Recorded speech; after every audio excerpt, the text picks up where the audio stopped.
بسم اللہ الرحمن الرحیم۔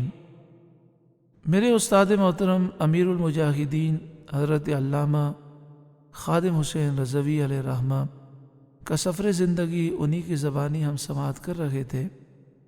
ہم نے پچھلی کلپ میں یہ سماعت کیا کہ آپ نے فرمایا کہ یوں تو تمام اسلام کے سپہ سالار اپنی مثال آپ ہیں، لیکن مجھے سب سے زیادہ حضرت خالد بن ولید رضی اللہ تعالی عنہ نے متاثر کیا۔ ان کے مزار پر حاضری ایک دیرینہ خواہش تھی۔ تقریباً 10 برس پہلے یعنی 2007 میں یہ خواہش پوری ہو گئی۔ میں نے حضرت خالد بن ولید رضی اللہ تعالی عنہ کے مزار کے ساتھ کان لگا کر 2 سنتیں اور 3 وتر پڑھے۔ قصہ اس اجمال کا یوں ہے کہ جب ہم مزار پر پہنچے، یعنی شام کے علاقے حمص، تو دروازہ بند کیا جا رہا تھا۔ ہمارا وہاں قیام کا آخری روز تھا، یعنی اگر اس دن مزار میں داخل ہونے سے رہ جاتے تو بغیر دیدار کے واپس جانا پڑتا۔ ہم دروازے پر پہنچے تو دریافت کیا گیا کہ کہاں سے آئے ہو؟ ہم نے بتایا کہ پاکستان سے۔ دروازے پر کھڑے شخص نے فوراً دروازہ کھول دیا اور بولا، سرکاری طور پر وقت ختم ہو گیا ہے، لیکن آپ جلدی سے اندر آ جائیں۔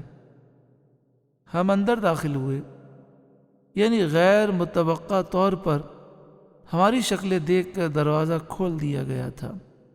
میں آج بھی سوچتا ہوں کہ شاید حضرت خالد بن ولید رضی اللہ تعالیٰ عنہ انتظار کر رہے تھے کہ ان کے مہمان آ رہے ہیں۔ مزار میں داخل ہونے کے بعد ہم نے گرم پانی سے وضو کیا، کیونکہ سردی کے ایام تھے، اور پھر سنتیں پڑھی۔ اندر داخل ہو کر مجھے خوشی بھی ہوئی اور رونا بھی آیا۔ خوشی اس لیے کہ تاریخ اسلام کے اتنے بڑے سپہ سالار کے سامنے مجھ جیسے بزدل شخص کی حاضری ہوئی۔ پیارے بھائیوں، یہ امیر المجاہدین کی عاجزی ہے۔ آپ کی بہادری کو تو پوری دنیا نے تسلیم کیا، لیکن عاجزی کا عالم کیا ہے؟ کیا فرما رہے ہیں؟ خوشی اس لیے کہ تاریخ اسلام کے اتنے بڑے سپہ سالار کے سامنے مجھ جیسے بزدل شخص کی حاضری ہوئی۔ رونا اس لیے آیا کہ باپ خالد بن ولید اور ان کے بیٹے عبد الرحمن بن خالد کی قبریں ایک ساتھ ہیں۔ وطن کون سا تھا اور تدفین کہاں پر ہوئی؟ یہ جو سفر 2007 کا تھا، الحمدللہ امیر المجاہدین کے ساتھ سفر کرنے کی مجھے سعادت نصیب ہوئی۔ اس سفر کے بعد جب بھی امیر المجاہدین کے سامنے شام کا ذکر ہوتا تو آپ جب شام کا ذکر کرتے، حالانکہ آپ زندگی میں ایک دفعہ شام گئے، لیکن آپ کی نگاہ ایسی گہری تھی کہ آپ ایسا ذکر کرتے اور ایک ایک چیز کو اس طرح بیان کرتے، ایسا لگتا کہ ساری زندگی شام میں گزری ہے۔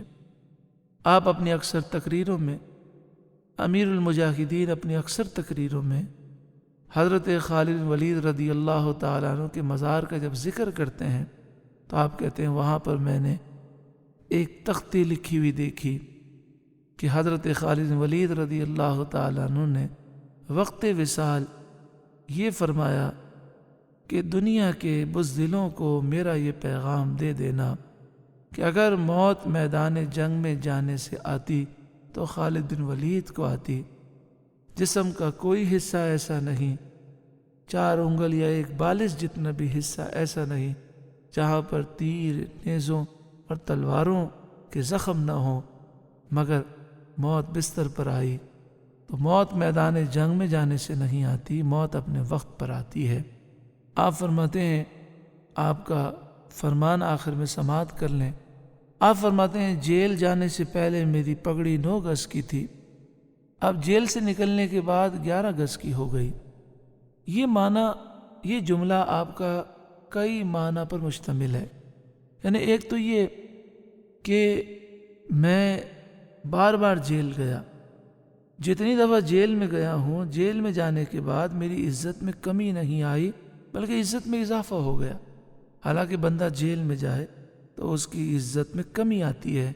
لیکن آپ فرماتے ہیں میں جیل میں گیا حضور صلی اللہ علیہ وسلم کی ناموس کے لیے، تو عشق رسول کی وجہ سے گیا تو میری عزتوں میں اضافہ ہوا، میری پگڑی چھوٹی نہیں ہوئی بلکہ بڑی ہوتی گئی، عزتیں بڑھتی گئیں۔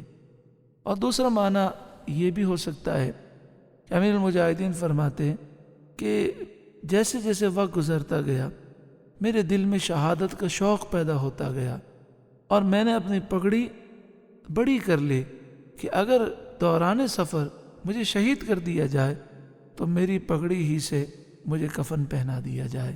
آپ فرماتے ہیں میری پگڑی نہیں ہے، میں رسول اللہ کی بارگاہ میں ناموس رسالت کے لیے جب میں حفاظت کے لیے نکلتا ہوں، میں جہاد کے لیے نکلتا ہوں، تو میں اپنا کفن اپنے ساتھ لے کر نکلتا ہوں۔ اللہ امیر المجاہدین کے صدقے میں ہمیں بھی جرأت و بہادری نصیب فرمائے۔ آپ فرماتے ہیں، آپ نے اپنی اکثر تقریروں میں فرمایا مجھ میں جو بہادری ہے وہ حضرت خالد بن ولید کے مزار پر حاضری کا فیض ہے کہ وہاں میں نے ان سے بہادری کو طلب کیا تھا۔ اللہ تعالیٰ امیر المجاہدین کے صدقے میں ہمیں بھی حضرت خالد بن ولید رضی اللہ تعالیٰ عنہ کا خصوصی فیض عطا فرمائے، بہادری، جرت، شجاعت نصیب فرمائے، اللہ ہماری بزدلی کو دور فرمائے، آمین بجاہ سید المرسلین صلی اللہ علیہ وآلہ وسلم۔